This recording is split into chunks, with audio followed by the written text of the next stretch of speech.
Assalamualaikum warahmatullahi wabarakatuh.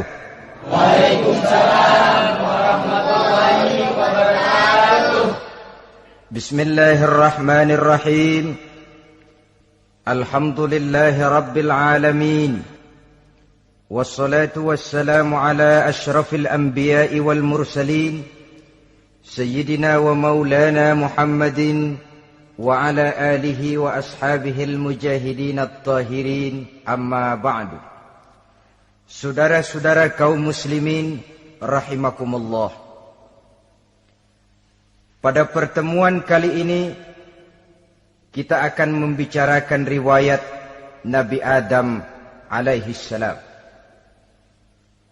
Nabi Adam diciptakan oleh Allah dari tanah dan merupakan manusia pertama serta bapa dari seluruh umat manusia. Pada saat Allah hendak menciptakan Nabi Adam, Allah berkata kepada malaikat, "Inni ja'ilun fil ardi khalifah." Aku akan menjadikan seorang khalifah di permukaan bumi. Malaikat dengan nada sedikit protes berkata, "Ataj'alu fiha may yufsidu fiha wa yasfiku ad-dima wa nahnu nusabbihu bihamdik wa nuqaddisu lak." Tuhan, apa perlunya engkau ciptakan seorang khalifah di permukaan bumi? Kelak kalau mereka berkembang biak, kerjanya hanya akan melakukan kerusakan, menumpahkan darah, saling bermusuhan satu sama lain. Sedangkan kami, kata malaikat, sudah cukup bertasbih memuji kebesaranmu. Allah kemudian menjawab, "Inni a'lamu ma la ta'lamun." Aku lebih tahu tentang apa yang kalian semua tidak mengetahuinya. Setelah diciptakan Nabi Adam daripada tanah, ditiupkan roh, maka Allah kemudian mengajarkan kepada Nabi Adam berbagai macam ilmu pengetahuan. Wa 'allama Adam al-asma'a kullaha. Kemudian Allah mengajarkan Nabi Adam nama-nama segala sesuatu. Nama merupakan simbol daripada ilmu pengetahuan. Nabi Adam akan dijadikan khalifah di permukaan bumi.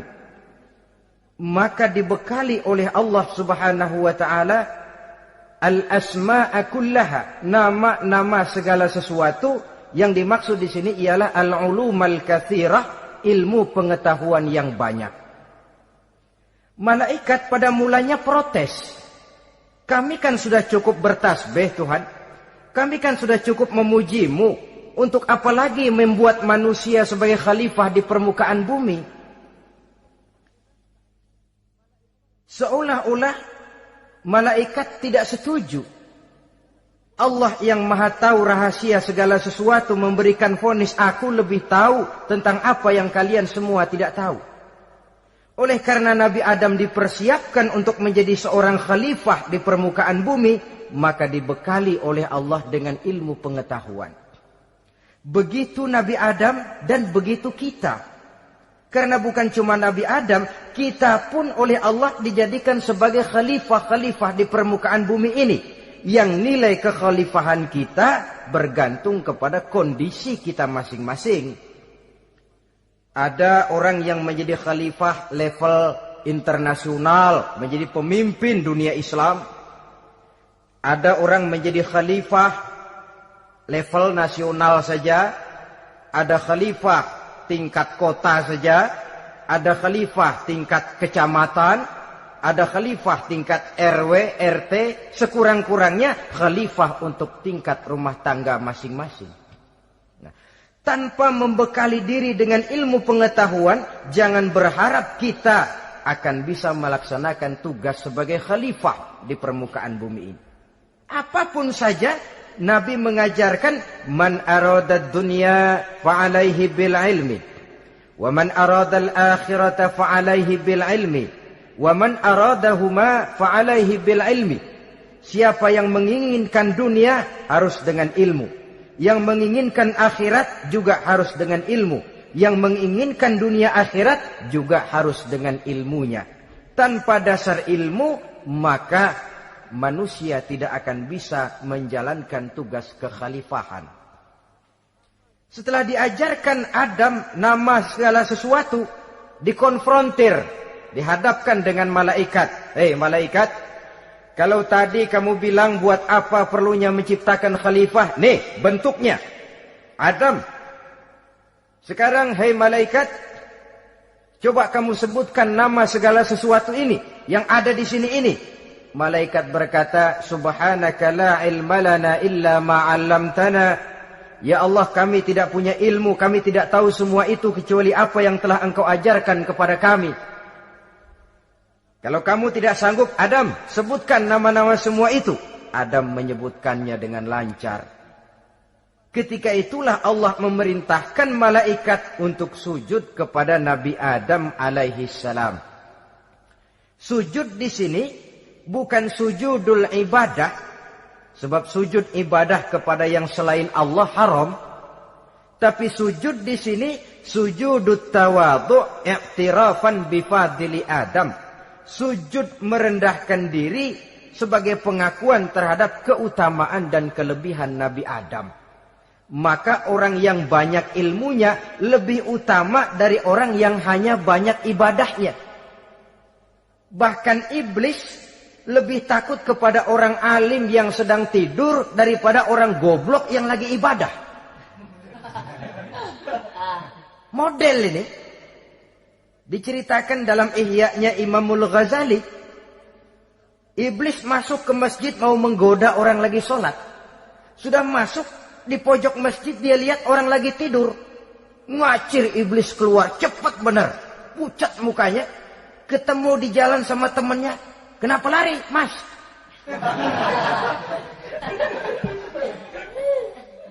Kata temannya, saya mau goda orang sholat. Lalu tiba-tiba di pojok masjid saya lihat ada orang lagi tidur. Saya takut betul sama itu orang. Lari saya keluar. Loh, sama yang sembahyang sampean nggak takut, kok sama yang tidur takut bagaimana? Yang tidur itu orang alim. Yang lagi sembahyang itu orang goblok. Oh, godain orang goblok, saya colek juga dia lupa sembahyang. Tapi orang alim ini saya takut betul. Lah kalau diukur dengan malaikat waktu itu Nabi Adam, ibadahnya lebih banyak malaikat, jelas. Sudah bertasbih, sudah bertahmid malaikat. Nabi Adam baru diciptakan. Tapi kenapa Allah perintah malaikat sujud kepada Adam? I'tirafan bifadli Adam. Keutamaan Nabi Adam. Pantas untuk diserahi tugas sebagai khalifah mengatur kehidupan di muka bumi. Kalau malaikat yang jadi khalifah di dunia ini, nggak rame dunia. Coba, malaikat, material, harta nggak perlu. Seksual nggak perlu. Dunia ini hambar. Justru dunia ini menjadi ramai setelah manusia diberikan fungsi sebagai malaikat, sebagai khalifah oleh Allah Subhanahu wa taala. Saudara-saudara kaum muslimin rahimakumullah, setelah nyata kelebihan Nabi Adam, maka Allah perintahkan Nabi Adam tinggal di surga dengan segala kenikmatan yang ada di dalamnya. Tapi lantaran sendirian, kesepian Nabi Adam ini. Allah Maha Tahu, maka diciptakannya pasangannya, yaitu Siti Hawa dari tulang rusuk yang sebelah kiri. Sehingga Nabi pernah pesan begini, Istausu bin nisa fa innahunna khuliqna min dhil'in. Hati-hati kamu ngadepi perempuan. Yang tolong dengar nih yang laki-laki, yang perempuan belaga budak aja dulu lah. Hati-hati kamu ngadepi perempuan. Fa innahunna khuliqna min dhil'in, karena perempuan diciptakan dari tulang rusuk sebelah kiri. Apa watak tulang rusuk? Tulang rusuk itu kan bengkok. Perempuan tuh begitu, didiemin aja bengkok terus, dikerasin patah.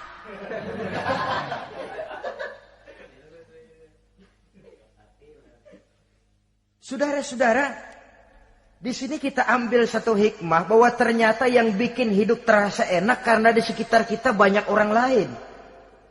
Bodoh manusia kalau dia merasa bisa hidup sendirian.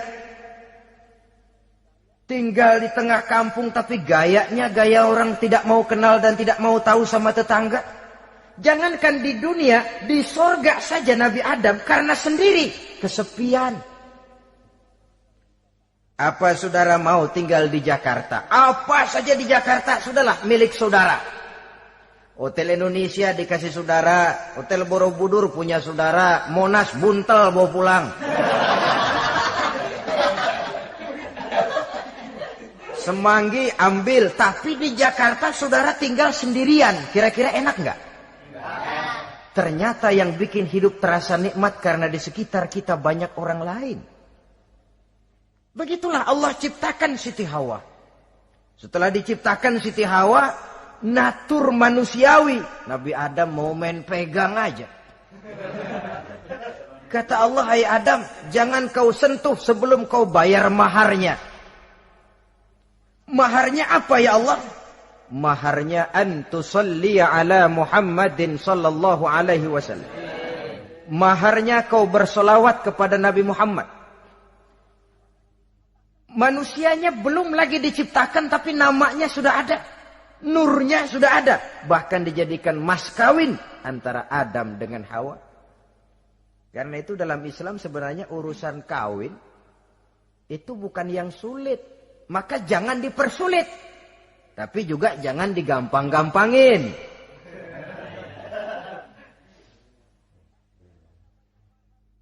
Artinya yang namanya mahar ini, walaupun cuma sebentuk cincin besi kalau orang sangat tidak mampu.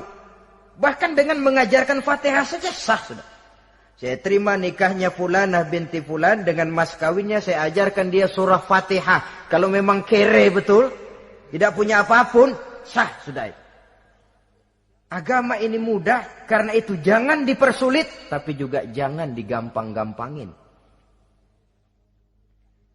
Setelah itu Allah memerintahkan, Ya Adam uskun anta wa zawjukal jannah. Hai Adam, kau dan istrimu tinggallah dalam surga. Wa kula minha ragadan haitsu syi'tuma. Segala makanan yang ada di dalamnya boleh kau makan. Pakaian yang aneka warna boleh kau pakai. Nikmati seluruh fasilitas yang ada di surga ini. Cuma atu aja Adam. Yang lain boleh dah. Mau ngapa pakai atu aja jangan. La taqraba hadhihi syajarah. Jangan kamu dekati pohon khuldi itu. Dekat saja jangan. Apalagi sampai metik. Jangan Adam. Saudara, ma'asyiral muslimin, itulah watak manusia. Kalau ada 10 persoalan, yang 9 boleh, yang 1 tidak boleh, yang tidak boleh yang bikin dia penasaran. Gue pengen tahu ngapa kagak boleh sih. Timbul penasaran. Apalagi iblis selalu berusaha. Sebab pada waktu malaikat disuruh sujud, semuanya sujud kepada Adam. Iblis tidak mau sujud. Tuhan tegur, iblis, kenapa kamu tidak mau sujud? Mana mungkin Tuhan. Saya kan dibikin dari api, kata iblis. Adam dari tanah. Unsur api lebih mulia dari unsur tanah. Masa saya harus tunduk kepada Nabi Adam? Gengsi dong. Adam kan anak kemarin sore, baru dibikin. Masa saya harus tunduk kepada orang yang macam itu? Ini kan perintah aku iblis. Kalau kau tidak mau tunduk, keluar dari sorga ini. Terusir iblis dari sorga karena kesombongannya tidak mau sujud kepada Adam. Nah, logika, kalau udah di sorga aja sombong diusir, apalagi yang masih tinggal di pinggir kali sombong.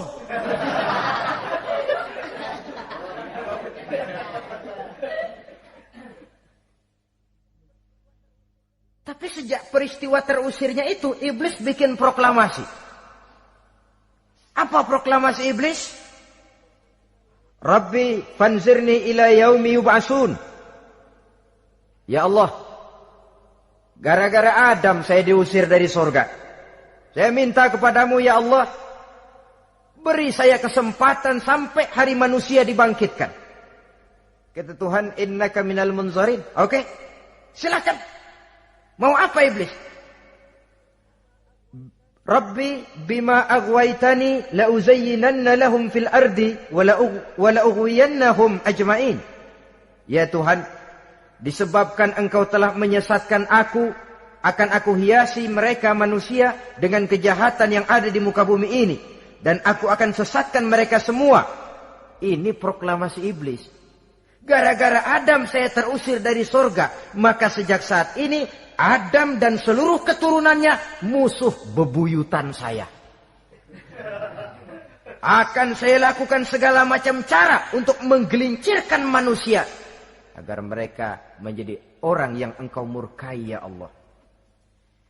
Kemudian Allah memberikan jawaban.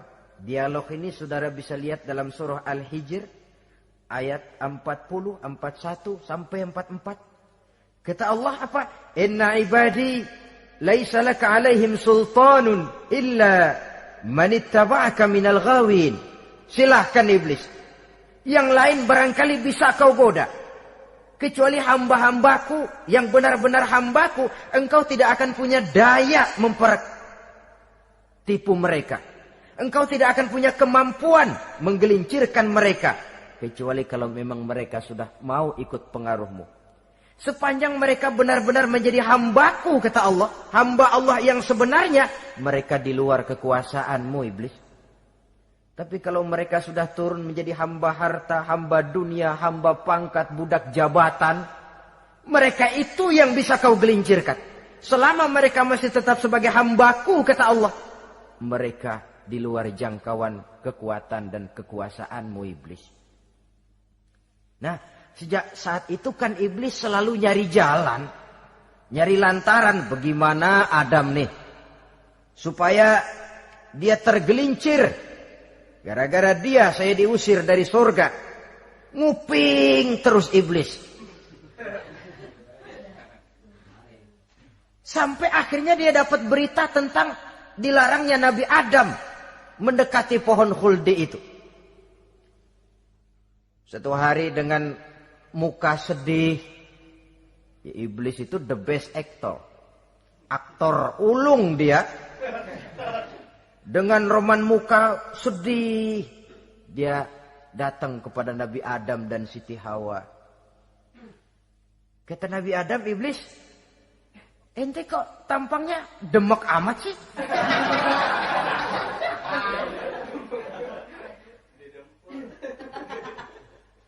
Kenapa begitu sedih? Adam, saya sebenarnya tidak ada yang bikin saya sedih. Cuma saya dapat berita bahwa engkau tidak akan selamanya di dalam surga ini. Wah Adam, kalau engkau bisa tetap tinggal di surga bersama istrimu, alangkah bahagianya saya, kata iblis. Tapi saya dapat kabar, ente nggak bakalan lama-lama di surga. Buktinya ente dilarang makan buah khuldi. Khuldun artinya kekal. Kalau kau makan buah itu, kau akan kekal di surga Adam. Tuhan nggak pengen, makanya dilarang. Wa qasamahuma inni lakuma laminan nasihin. Untuk memperkuat omongannya, sumpah si iblis. Bener Dam, saya sih ngomong cuma buat kepentingan ente. Saya sayang sama ente. Yang tahu cuma saya dah. Bicaranya seolah-olah untuk kepentingan Nabi Adam. Sebenarnya tujuannya tidak lebih menjerumuskan Nabi Adam. Begitu iblis zaman dulu, zaman Adam. Dan begitu iblis zaman sekarang. Seolah-olah bicaranya untuk kepentingan umat Islam. Tapi sebenarnya tujuannya ngelecehin. Memperdayakan umat Islam. Dia bilang kepada Adam, saya sih cuma ngasih saran Adam, kalau ente pengen selamanya di surga, petik aja tuh buah. Pokoknya beres dah. Itu si Tuhan ngelarang, ja bohongin doang lo. Supaya kau dan istrimu tidak lama-lama di surga, maka dilarangnya kau memakan buah khuldi itu. Udah, embat aja. Saudara-saudara, tipu daya iblis ini bisa kita baca dalam surah Al-A'raf ayat 20 sampai ayat 22. Nabi Adam tergoda,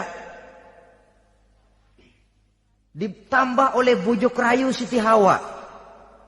Nabi Adam yang setengah hati itu akhirnya terpancing betul.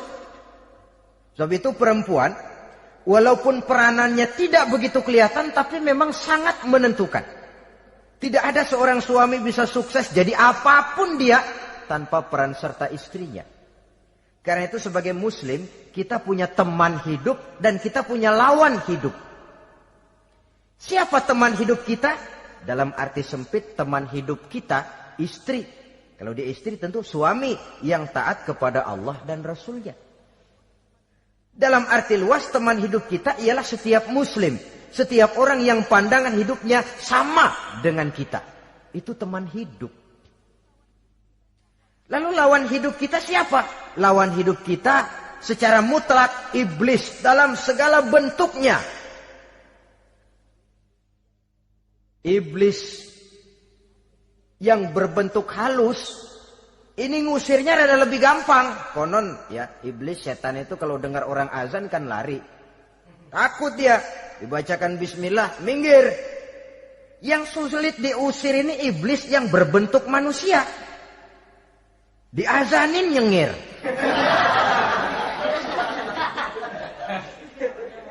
Gawat ini. Saudara-saudara, ini musuh dalam artian mutlak. Sedangkan musuh dalam artian ideologis, setiap orang yang pandangan hidupnya tidak sama dengan kita. Bahasa langsungnya, setiap orang di luar Islam secara ideologis, ya. Adapun secara manusiawi, kita tetap toleransi, saling menghormati, setuju dalam perbedaan pendapat, kembali kepada prinsip lakum dinukum. Kewajiban saling menghormati sesama manusia, tapi secara ideologis tidak ada kompromi. Begitulah Nabi Adam tergoda. Dan begitulah iblis selalu menggoda keturunan-keturunan Nabi Adam. Sampai kepada kita sekarang ini. Tiap kali kita hendak melakukan berbagai kebaikan, iblis ini mulai bisik, kasa, kusuk, kesek. Saudara tadi dari rumah mau berangkat niat dengerin ceramah macam ini. Apa dikira iblis enggak? Wah, gatal iblis. Kata iblis, alah jangan bertingkah lah dengerin ceramah. Ceramah mah urusan 70 ke atas. Ente masih muda. Berjuang kita. Jihad, bismillah. Tidak, saya mau dengar ceramah. Berangkat kita ke tempat ini. Sampai di sini apa dikira iblis diam? Enggak. Dia bisikin lagi.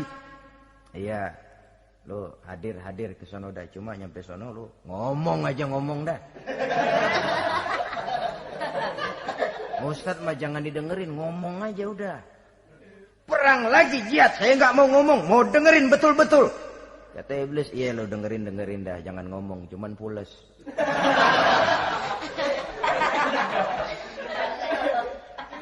Segala macam cara dilakukan oleh iblis untuk menggelincirkan manusia. Ketika Nabi Adam mengambil buah khuldi itu, datanglah murka Allah. Adam, seolah-olah kalau bahasa kita, kelewatan kamu Adam. Dari belum ada aku ciptakan kau. Barangkali kau merasa kesepian, aku ciptakan Hawa. Aku tinggikan derajatmu dari malaikat sampai malaikat sujud kepadamu. Aku perintahkan kau tinggal di sorga dengan seluruh fasilitas yang ada di dalamnya. Cuma satu yang aku minta, jangan dekati pohon khuldi, engkau tidak sanggup Adam. Keluar dari sorga ini. Terusir Nabi Adam dan Siti Hawa dari sorga. Turun ke dunia ini. Turun terpisah lagi. Ya Allah. Orang itu kalau biasa susah, ketemu susah sih emang lalap namanya. Makanannya. Tapi biasa seneng ketemu susah. Ini yang kalau tidak kuat mental. Tengoklah zaman sekarang kan nih. Kalau tuan-tuan rajin baca pos kota. Kayaknya nyawa murah bener. Pasal duit 100, nyawa hilang. Pasal diputusin pacar, begon ditenggak. Gantung diri pakai tali plastik. Murah betul kelihatannya jiwa itu. Sehingga pantas kalau Nabi pernah katakan irhamu salasatan minan nas, sayangilah 3 macam manusia.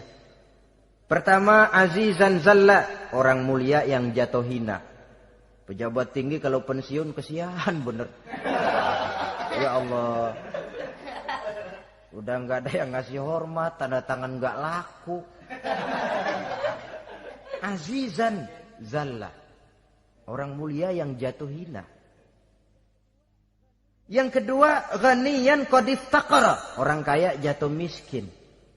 Dari hidup serba ada jatuh melarat. Yang ketiga, faqihan yal'abu bihil juhal.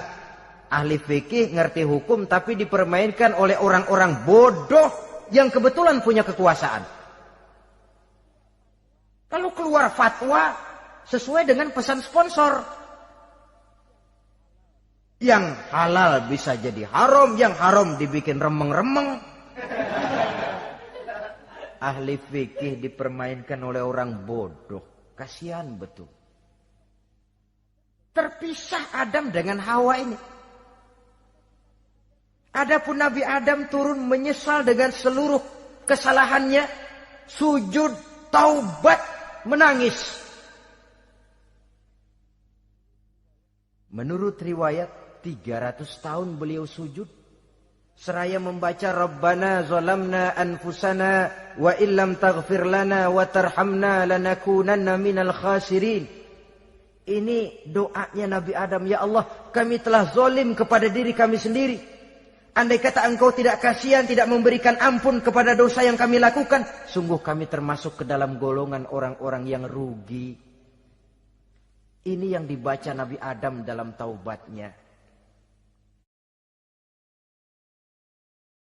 Di akhir taubatnya, Nabi Adam munajat kepada Allah. Ya Allah, dengan kebesaran Muhammad ampunilah dosa saya. Allah tegur, kaifa araftahu ya Adam walam akhluqhu. Dari mana kau bisa tahu nama Muhammad Adam padahal aku ciptakan saja belum manusianya.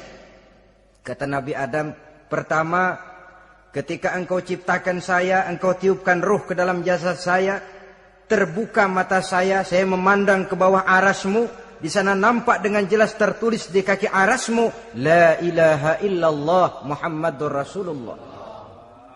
Taulah saya bahwa Muhammad ini orang yang paling dekat dengan engkau ya Allah. Sampai namanya bergandengan dengan namamu di kaki arasmu. Yang kedua, ketika saya hendak menyentuh Hawa, kau juga yang mengatakan jangan kau bayar maharnya sebelum kau bersolawat kepada beliau. Saudara hadirin yang saya hormati, Nabi Adam diterima taubatnya oleh Allah.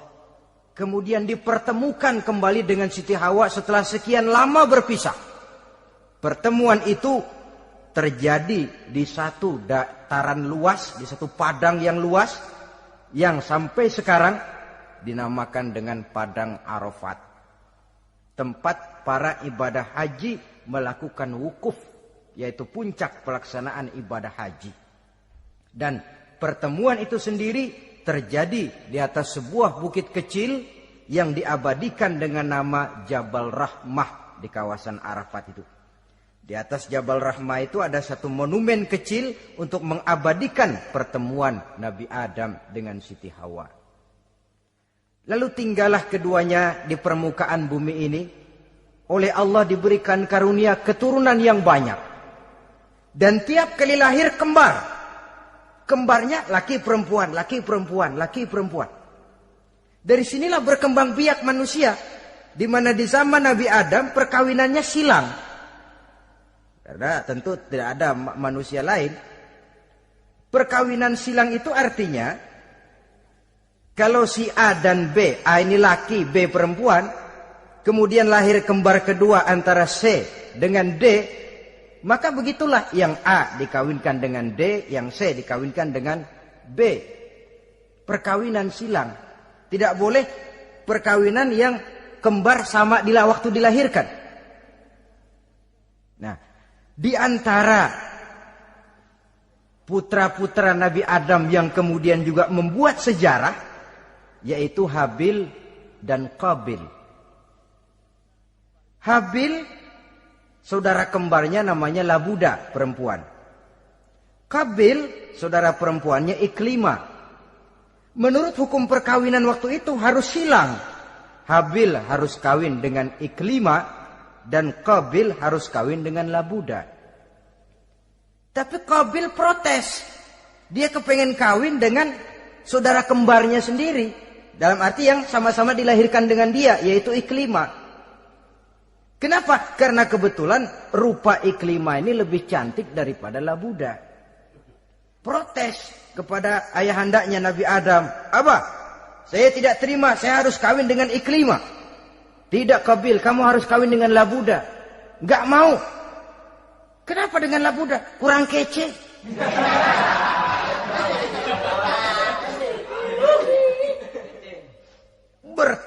Bertengkar, Nabi Adam tidak berhasil menyelesaikan. Lalu diserahkan saja kepada Allah. Kata Allah begini saja, bikin korban. Kamu berdua, Habil, Qabil. Siapa yang korbannya aku terima, dia boleh kawin sama Iklimah. Ternyata korban yang diterima adalah korbannya Habil. Jadilah Habil kawin dengan Iklimah. Tapi Qabil tidak puas. Dendam kesumatnya timbul, iblis ngilikin. Kresek. Akhirnya dibunuh saudaranya Habil ini.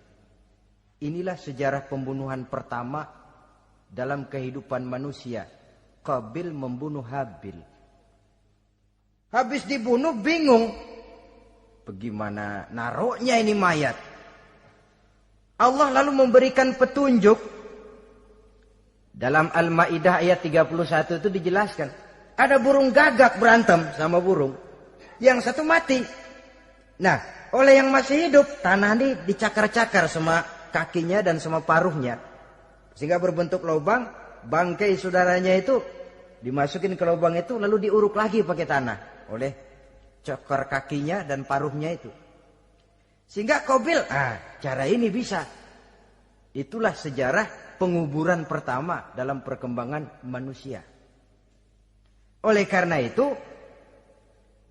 Nabi memberikan penjelasan, man sanna sunnatan hasanatan falahu ajruha wa ajru man amila biha wa fi riwayatin wa ajru man tabi'aha. Siapa orang yang melakukan satu kebajikan, dia akan mendapat pahala dan pahala dari orang-orang yang mengikuti kebaikannya. Misalnya saudara membentuk pengajian. Ramai pengajian saudara. 1000 orang yang datang ngaji, 1000 orang saudara dapat pahala. Sponsor kebaikan. Sebaliknya, wa man sanna sunnatan sayyi'atan falahu ismuha wa ismu man amila biha, ay wa ismu man tabi'aha. Siapa yang memulai suatu kejahatan, dia akan mendapat dosa dan dosa dari orang-orang yang melakukan atau mengikuti kejahatannya. Umpamanya saudara mengadakan pesta. Lalu dalam pesta itu terjadi segala macam maksiat. Maka seluruh maksiat yang terjadi malam itu di tempat itu, saudara ikut dapat dosanya. Kenapa? Sponsor. Tiap kali ada pembunuhan, Qabil dapat andil dosa. Kenapa? Sponsor. Tapi kalau 2 orang muslim, ini masalahnya Habil nggak ngelawan kan, dibunuh. Tapi kalau 2 orang muslim berkelahi, kata Nabi apa? Apabila 2 orang muslim saling berbunuh-bunuhan, maka al-qatil wal maqtul finnar. Baik yang membunuh ataupun yang dibunuh, dua-duanya neraka. Sahabat heran, ya Rasul, kalau yang ngebunuh masuk neraka pantas, tapi ini yang dibunuh kenapa neraka juga? Soalnya sama-sama niat, cuman keduluan aja. Itu kan masalahnya. Andai kata dia nggak terbunuh, dia yang akan membunuh. Niat itu sudah ada. Nah kalau Habil ini dia tidak punya niat membunuh, dia memang dibunuh oleh Qabil. Saudara-saudara kaum muslimin rahimakumullah. Lalu dari situlah berkembang biak keturunan Nabi Adam alaihi salam. Sehingga dengan demikian bisa kita katakan sebagai satu konklusi. Pertama, bahwa manusia adalah makhluk Allah yang menempati kedudukan tertinggi. Dan berasal dari Nabi Adam sebagai manusia pertama. Dengan malaikat sekalipun, manusia sebenarnya lebih tinggi. Kapan? Kalau dia tetap benar-benar sebagai hamba Allah. Yang membekali diri dengan ilmu pengetahuan. Laqad khalaqnal insana fi ahsani takwim. Kami ciptakan manusia dalam bentuk yang paling baik. Dan ketinggian manusia itu tidak ditentukan oleh bahan-bahan dari mana manusia diciptakan. Tapi ditentukan oleh adanya roh yang ditiupkan ke dalam jasadnya dan kemampuan yang ditimbulkan oleh nilai-nilai rohaniah tadi. Kalau secara biologis kita ini semua bahannya sama. Dari saripati mak tanah yang menghasilkan buah yang dimakan oleh mak bapak kita, membentuk hormon, menghasilkan sperma, terjadi kerjasama yang baik antara ibu dan bapak, sehingga kemudian melahirkan kita ke alam dunia ini. Secara biologis bahan kita sama. Dan tidak itu yang menentukan ketinggian manusia. Walaupun keturunan juga mempengaruhi. Sebab sekarang ada istilah ramai orang bicara bayi tabung. Dan majelis ulama sudah memberikan fatwa kalau spermanya itu berasal dari sang bapak, tidak jadi masalah. Tapi kalau dari orang lain, haram. Yang lebih celaka lagi di negara maju, tidak lewat proses alam rahim. Jadi dalam satu tabung yang diberikan suhu yang mirip dalam kandungan, di situ dipertemukan antara sperma, air mani laki-laki, dengan ovum, air mani perempuan. Diberikan suhu yang mirip dalam kandungan, dan itu diharapkan bisa menghasilkan manusia lewat tabung kaca itu. Saya tidak sanggup bayangkan kalau sekarang orang tanya asal-usul kita, kan kita masih enak jawab. Kamu anak siapa? Oh, bapak saya Fulan, ibu saya Fulana. Oh, kenal saya. Tapi manusia yang akan datang kalau proyek ini berhasil, bapakmu siapa? Enggak tahu, saya dulu keluar dari tabung, Pak. Rendah betul martabat manusia. Sama saja dengan ada perempuan pernah protes, Pak, Islam itu enggak adil katanya. Kenapa? Masa dalam Islam laki-laki boleh kawin lebih dari satu, tapi perempuan nggak boleh kawin lebih dari satu? Supaya sama-sama adil, boleh dong perempuan punya laki lebih dari satu. Saya bilang, justru disitulah Islam itu hendak menjaga martabat manusia. Kalau seorang suami punya istri empat-empatnya lalu hamil, bapaknya jelas. Tapi kalau perempuan satu punya suami 4 lalu hamil, bapaknya yang mana ya?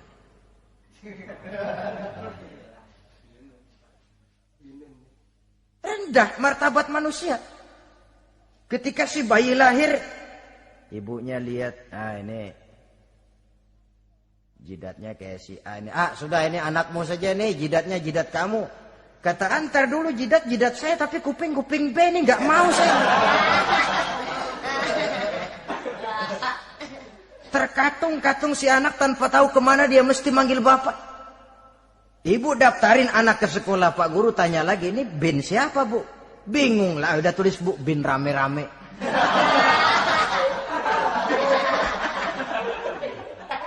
Kan rusak martabat manusia kalau sudah begitu.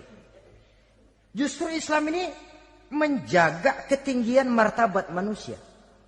Jadi manusia itu fi ahsani takwim. Kapan? Kalau dia bisa menjaga kehambaannya di hadapan Allah dengan melaksanakan fungsi sebagai khalifah di permukaan bumi.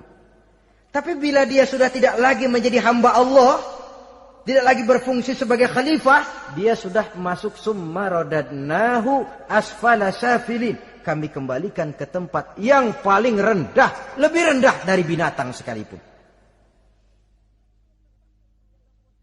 Kalau dia tetap menjaga posisinya lebih tinggi dari malaikat, malaikat saja sujud kepada Nabi Adam, apalagi kepada makhluk-makhluk yang lain manusia ini. Tapi kalau dia tidak pandai, lebih rendah daripada binatang. Inilah uniknya makhluk bernama manusia. Dengan posisinya dia bisa menjadi lebih tinggi dari malaikat, tapi juga dia bisa meluncur lebih rendah daripada binatang. Untuk menjaga itulah diperlukan agama dalam kehidupan kita sekarang ini. Bukan cuma sebagai lipstick, tapi sebagai pedoman, sebagai way of life yang akan mewarnai cara kita berpikir, state of mind, rule of thinking, cara kita memandang kehidupan ini diwarnai oleh nilai-nilai agama. Dengan demikian, maka manusia bukan keturunan kera. So, ada satu teori namanya teori evolusi yang disampaikan buat pertama kali oleh Charles Darwin. Dia mengemukakan teori bahwa perkembangan kehidupan sesungguhnya di dunia ini menunjukkan mata rantai yang utama melalui apa yang dia namakan seleksi alamiah. Mula-mula dari ikan melalui seleksi ke amfibi, dari amfibi ke reptil, dari reptil ke mamalia, dari mamalia ke mamalia kecil, dari mamalia kecil ke primat, dari primat ke monyet, dari monyet menjadi Homo erectus. Ini teori Darwin.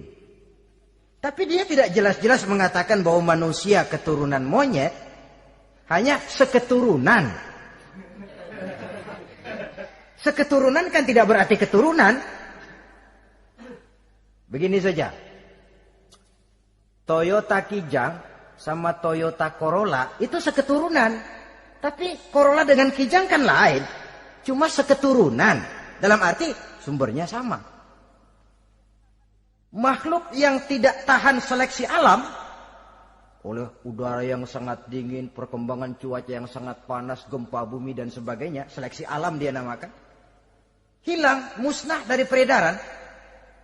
Seperti ada binatang raksasa itu dinosaurus, sekarang kan cuma tinggal dongeng saja, tinggal nama atau kerangka. Itu oleh seleksi alam dia nggak lulus, hilang. Yang bertahan, yang lulus seleksi alam. Manusia walaupun kecil yang lulus seleksi alam ini. Biar dihantam gempa bumi, angin topan, tetap aja ngejedok. Nah, teori Darwin ini, teori evolusi ini didukung dan dibuktikan oleh peninggalan fosil atau binatang dan tumbuhan yang hidup dan mati selama perkembangannya. Dari bentuk organik pertama hingga pendahulu terdekat daripada manusia.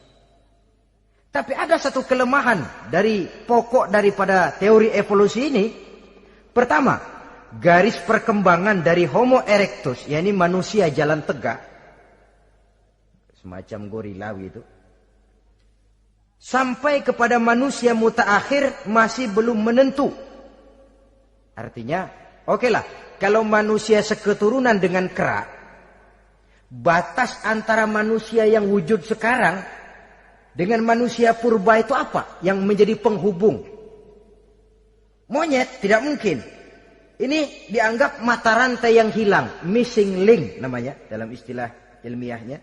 Dan ini masih dicari sampai sekarang. Kalau pendahulu terdekat manusia mutaakhir ini manusia purba, katakan Homo erectus, manusia jalan tegak. Lalu generasi sudah itu sebelum berbentuk manusia apa? Ternyata sampai sekarang masih ada missing link, mata rantai yang hilang. Lalu yang kedua, teori evolusi berhenti kepada manusia mutaakhir. Kalau memang kita manusia sekarang ini hasil evolusi, tentu kita akan terus berevolusi lagi. Dan akan jadi apa kita nanti? Ternyata sudah ribuan tahun manusia tetap manusia begini-begini aja. Tidak berevolusi kita ini. Apa lalu matanya jadi cuma satu di tengah? Hasil evolusi? Kan tidak. Tidak berevolusi. Jadi kembali kepada Quran, manusia pertama adalah Nabi Adam. Dan manusia-manusia berikutnya keturunan daripada Nabi Adam. Dan bukan hasil evolusi daripada monyet. Juga tidak akan berevolusi kemana-mana. Kalau demikian benarkah teori evolusi? Untuk mengatakan mutlak benar bukan wewenang kita. Untuk mengatakan salah total juga kebenaran ilmu adalah relatif sebagai relatifnya daya pikir manusia. Di samping dia harus membuktikan kebenarannya, maka kebenaran ilmiah adalah kebenaran yang relatif dan temporer. Contoh kecil saja. Dulu orang berteori bahwa bagian yang terkecil dari suatu benda namanya molekul, kan begitu? Molekul ini nggak bisa dibagi-bagi. Bagian yang paling kecil dari suatu benda namanya molekul. Ilmu terus berkembang. Ternyata molekul sebenarnya terdiri daripada atom. Atom itulah bagian terkecil dari suatu benda yang nggak bisa dibagi-bagi lagi. Nah, berubah sudah teori pertama. Tidak jadi molekul sekarang, atom. Belakangan rupanya atom masih tersusun dari partikel-partikel. Partikel inilah bagian yang terkecil dari satu benda. Berubah lagi sudah. Dan tidak mustahil akan ada penemuan bahwa partikel pun masih bisa dibagi-bagi lagi. Begitu juga dengan teori evolusi ini. Sehingga beberapa ahli semacam Dr. Charles Oxnard, Dr. Jane Paul Hallett dari Chicago dan California, mereka sudah membantah teori evolusi ini. Namun masalah paling pokok dari kita ialah kita diciptakan oleh Allah berasal dari Nabi Adam alaihi salam. Nabi Adam diciptakan dari tanah. Dan kita bukan hasil dari evolusi, juga tidak akan berevolusi. Nah, lalu kepada makhluk bernama manusia diberikan fungsi sebagai khalifah di permukaan bumi ini. Ini yang dulunya malaikat protes. Sebagai khalifah, tugas kita apa? Khalifah Allah di muka bumi. Menerjemahkan sifat Allah sesuai dengan batas-batas kemanusiaan kita. Allah Maha Pengasih, berusahalah kita pengasih kepada makhluk sesuai dengan batasan manusiawi kita. Allah Maha Menolong, ringan tanganlah kita menolong orang yang memerlukan sesuai dengan batas kemampuan kita. Fungsi khalifah. Untuk bisa berfungsi sebagai khalifah secara baik, kita harus mempunyai modal yang dinamakan ilmu pengetahuan. Dan Islam sangat menggalakkan itu. Jauh dulu 14 abad yang lalu, dari desa kecil yang bernama Mekah yang peta belum muat, orang di dunia belum kenal, sudah keluar seruan utlubil ilma walau bisin, tuntutlah ilmu walaupun di negeri Cina. Ngomong Cina di Mekah, padahal Mekah waktu itu belum masuk peta, belum dikenal orang. Sudah ada revolusi ilmu dan budaya. Belajar walaupun harus nyebrang ke negeri Cina. Lalu ada lagi misalnya allimu auladakumus sibahata warrimayah, kata Nabi. Ajarkan anakmu renang dan lempar. Lempar lembing, lempar cakram. Olahraga. Satu tanda Islam agama masa depan. 14 abad yang lalu di Saudi Arabia, Nabi mengajarkan ajari anakmu berenang. Kalau Islam agama untuk orang Arab saja, mau berenang di pasir. Tapi wawasan pandangannya luas. Bahwa Arab sebagian besar memang Islam, betul. Tapi Islam bukannya Arab, itu juga jelas. Sepanjang kita masih menjadi khalifah Allah, maka sepanjang itu kita fi ahsani taqwim. Nah, sebagai khalifah Allah kita bertugas membudidayakan alam ini. Kita kadang-kadang terlalu. Ada ayat, "Wa ma min dabatin fil ardi illa 'alallahi rizquha." Semua yang melata di muka bumi dijamin rezekinya oleh Allah. Ayat itu betul. Hak karena datang dari Allah. Bahwa rezeki disediakan di muka bumi memang. Tapi rezeki itu tidak turun begitu saja laksana jatuhnya embun di waktu pagi. Kita harus berusaha. Dan usaha manusia mencari rezeki lain dengan ayam. Kalau ayam dari tahun atu. Nyari rezekinya tuh modalnya cuma ceker patok. Coba. Dari tahun 1 ayam asal punya ceker, punya patok, sudah dapat rezeki dia. Nggak perlu masuk TK, SD, SMP. Tapi manusia cari rezeki, apalagi zaman sekarang. Persaingan hidup tajam, lapangan kerja sulit, tensi ekonomi tinggi. Masuk sekolah urusan, tamat sekolah urusan. Kadang-kadang dilema juga. Masuk perguruan tinggi negeri sulitnya setengah mati kayak onta masuk ke lubang jarum. Masuk perguruan tinggi swasta yang favorit biayanya selangit.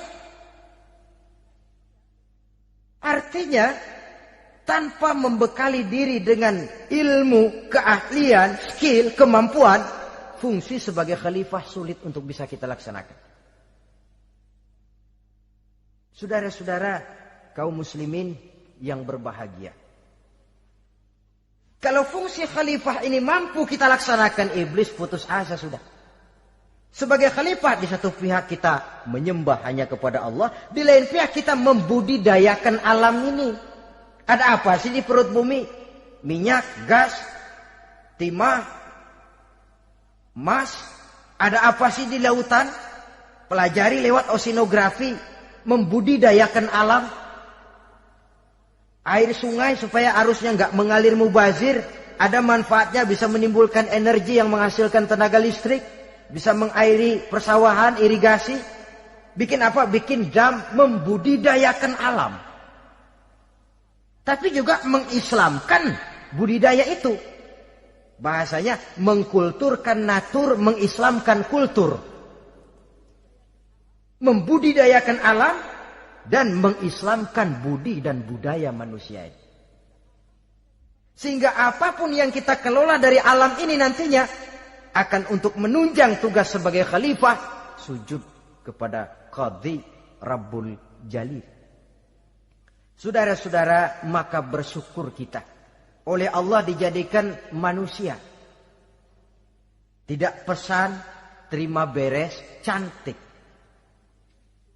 Dari segi biologis maupun psikologis, tidak ada makhluk secantik manusia. Dibekali dengan agama, di samping akal. Sehingga agama membimbing akal agar sampai kepada kebenaran yang hakiki. Kita sebagai keturunan Nabi Adam memegang fungsi khalifah. Jadi jangan main-main loh. Kita ini turunan Nabi, betul ini. Saudara-saudara yang hadir semua di depan saya ini, termasuk saya, kita gini, turunan Nabi kita ini. Nabi Adam. Jangan main-main loh. Turunan Nabi gini-gini. Nabi Adam.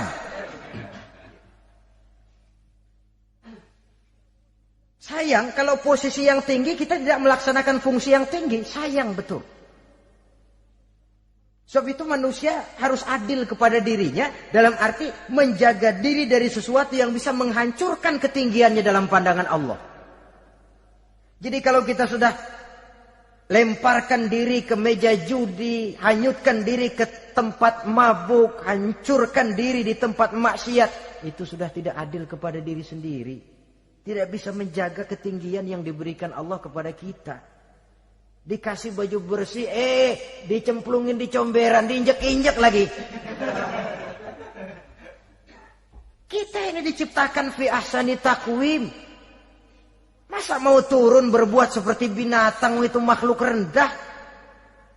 Masa mau mengikuti tipu dayanya iblis, dia sudah proklamasikan bahwa itu musuh bebuyutan kita? Innahu lakum aduwwum mubin. Setan musuhmu yang jelas dalam segala bentuknya. Saudara-saudara, nah, untuk berfungsi sebagai khalifah ini sekali lagi bekali diri dengan ilmu pengetahuan. Dan ilmu itu di zaman kita sekarang tentu kalau Nabi Adam diajari langsung oleh Allah, wa 'allama Adam al-asma'a kullaha. Lah kalau kita mau nunggu Tuhan ngajarin, geblek terus. Ya tidak mustahil Allah memberikan ilmu yang disebut ilmu laduni ya. Transfer. Langsung Allah memberikan kepada seorang hamba, membukakan pintu hatinya.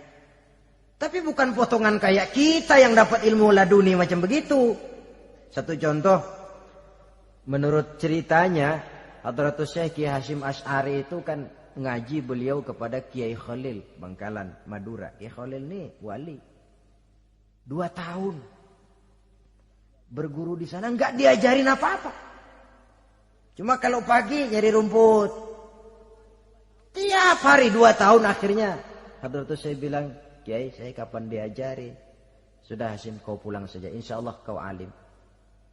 Itu aja pulang jadi orang alim. Ya di samping terus beliau belajar ke Mekah. Kita harus melalui proses belajar. Ini untuk menunjang tugas kekhalifahan kita. Sebagai hamba Allah dan sebagai khalifah Allah di permukaan bumi. Sehingga 2 tugas ini bisa kita laksanakan dengan sebaik-baiknya. Menjaga martabat manusia sebagai makhluk yang mulia dan keturunan dari Nabi Adam alaihissalam. Saudara-saudara, ini sajalah pembicaraan kita kali ini. Terima kasih banyak atas segala perhatian. Mohon maaf atas segala kekurangan. Usikum wa nafsi bitaqwallah.